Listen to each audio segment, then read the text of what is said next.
How the wrists work in the golf swing is one of the most important areas of the swing to understand. And yet, because this subject can seem quite complex, it often gets overlooked. The way you grip the club and subsequently the way you move your wrists has a direct influence on this club face. And if you're not controlling the club face, you're not controlling the golf ball. The subject of the wrists in the golf swing can seem quite a daunting subject to get into and to understand, given how many degrees of freedom and how much movement you can actually get from the wrists. But today we're going to talk about two very simple movements in the wrist that have a profound effect on the control of the club face and ultimately the control of your ball. I want this video to provide you with some basic education on the wrists and how the movement of the wrists influences the club face. Once you know this, and it's pretty simple, you'll be able to take a look at your ball flight, analyze where your ball's starting, and understand the movements that you need to either add or remove in your wrists to improve the direction of your shots. When discussing wrist movements today, we're going to focus on the lead wrist, the gloved hand, technically the left hand for me. And I'm going to talk to you about specifically the rotation of the wrists about the shaft of the club. So the way that I'm twisting this shaft will, as you can see, directly influence the club face. There's two descriptions of wrist movement that you need to understand. You're either moving this lead wrist into flexion.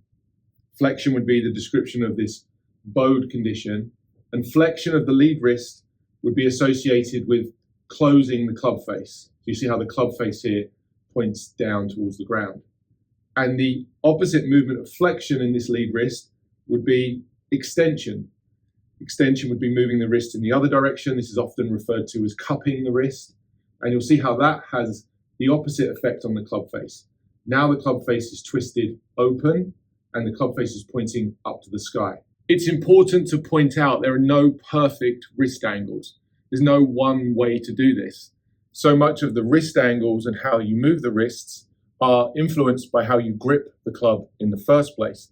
But the guidelines I'm going to share with you today around flexion and extension and this twisting of the shaft will give you some tools to be able to manage your own ball flight based on your typical pattern. In terms of my preferences in the backswing, the checkpoint I would have at P2, where the shaft is parallel to the ground, is that the leading edge of the golf club is turned down slightly and as a guideline more or less matches my spine angle. So that would be considered fairly neutral.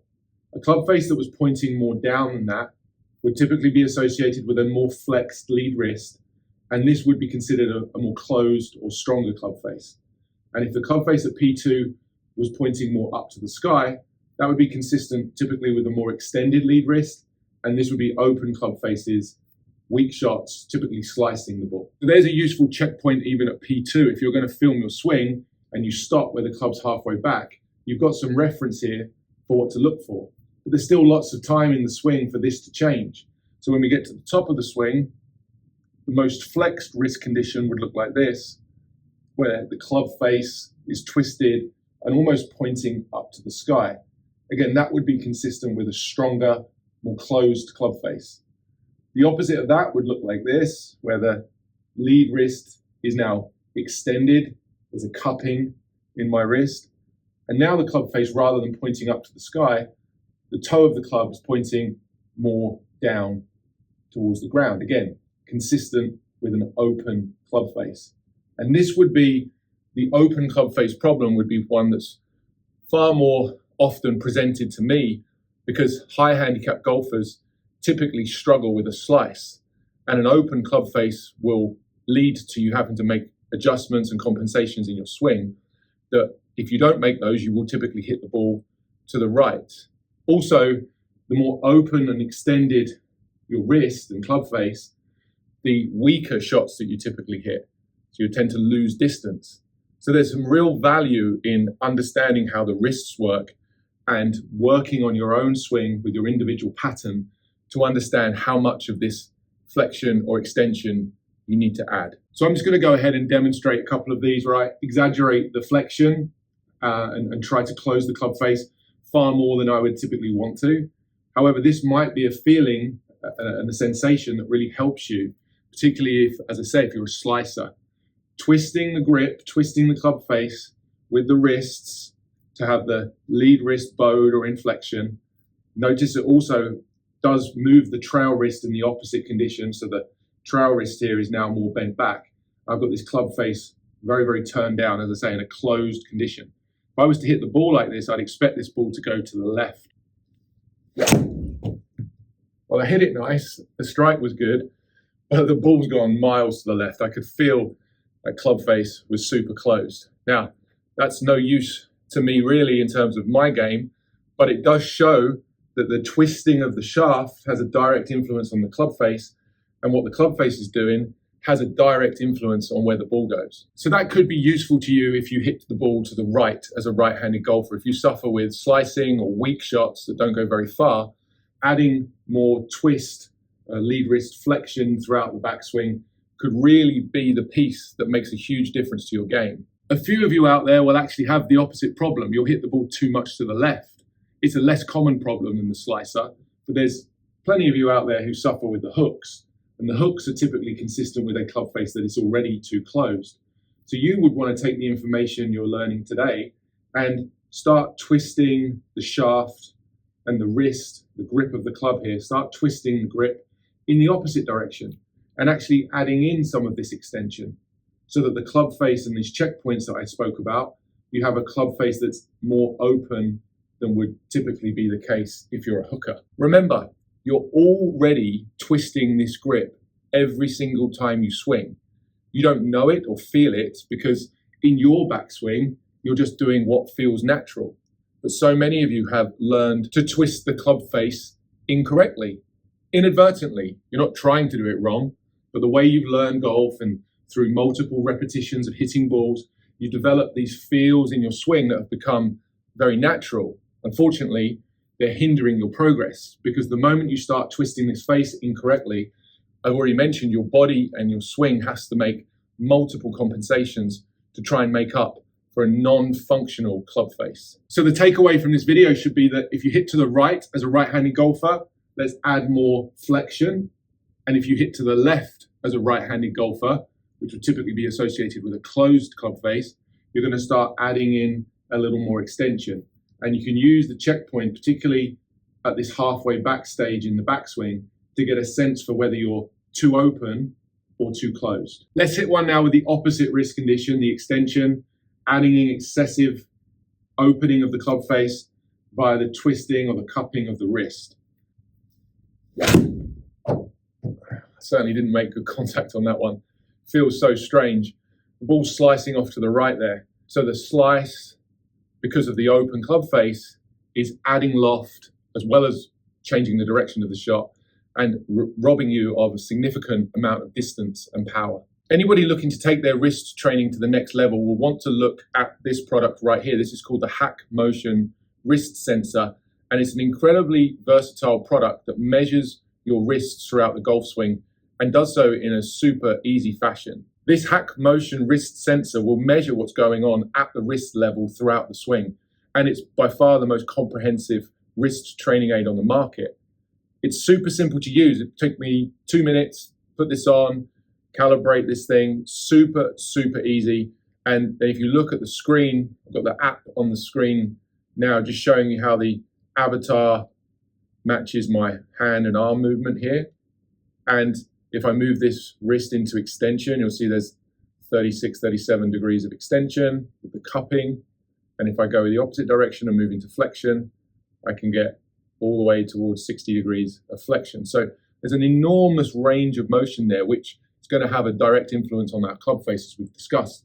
Let me go ahead and hit some shots using the HackMotion and show you some of the data that it provides and then how you can use it to improve your golf. Start out with something standard, would be sort of stock swing, my standard stock swing. You'll see it set up there that there's a tiny bit of extension in the lead wrist setup because when I put my hand on the club, the way I grip the club means my wrist is slightly turned and there's a small amount of extension in the wrist, which is absolutely fine.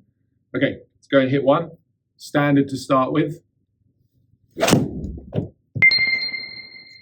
Thin, it was very thin. It's gone a bit more left than it felt, but you'll see on the screen how I'm getting those double ticks as far as being within the range of how these wrists should work, both at the top of the swing, it's talking about how much twist there should be at the top, and then how much twist you have at the bottom. The other great thing about this is it takes into account how you grip the club. So it understands where you started from a flexed or extended point of view, and will give you a range within which to try and target in order to hit straighter shots.